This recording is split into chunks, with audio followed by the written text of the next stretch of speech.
பாலில் ரசாயனம் கலக்கப்படவில்லை என்று தமிழக அரசே கூறியிருப்பதால் ஆதாரமற்ற குற்றச்சாட்டை முன்வைத்த பால்வளத்துறை அமைச்சர் ராஜேந்திர பாலாஜி பதவி விலக வேண்டும் என பால் முகவர்கள் நலச்சங்க தலைவர் பொன்னுசாமி வலியுறுத்தியுள்ளார். பாலில் கலப்படம் செய்யப்பட்டதாக எழுந்த புகார் தொடர்பான வழக்கில் சுகாதாரத்துறை செயலாளர் ராதாகிருஷ்ணன் உயர்நீதிமன்றத்தில் பதிலளித்திருக்கிறார்.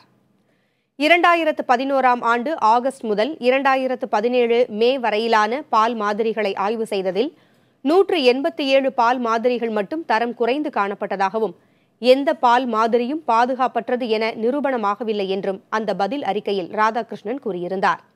இதை சுட்டிக்காட்டிய பொன்னுசாமி, இந்த அறிக்கையின் மூலம் தனியார் பால் நிறுவனங்கள் உயிருக்கு தீங்கிழைக்கும் ரசாயன பொருட்களை கலப்படம் செய்யவில்லை என்பது தெளிவாக இருப்பதாக கூறியுள்ளார். ஆகையால் உறுதியளித்தபடி அமைச்சர் ராஜேந்திர பாலாஜி பதவி விலக வேண்டும் என பொன்னுசாமி வலியுறுத்தியுள்ளார். தனியார் பால் நிறுவனங்கள் பாலில் ரசாயனங்களை கலக்கவில்லை என்பதை நிரூபித்தால் பதவியில் இருந்து விலகவும் தூக்கில் தொங்கவும் தயார் எனவும் அமைச்சர் ராஜேந்திர பாலாஜி கூறியிருந்தார்.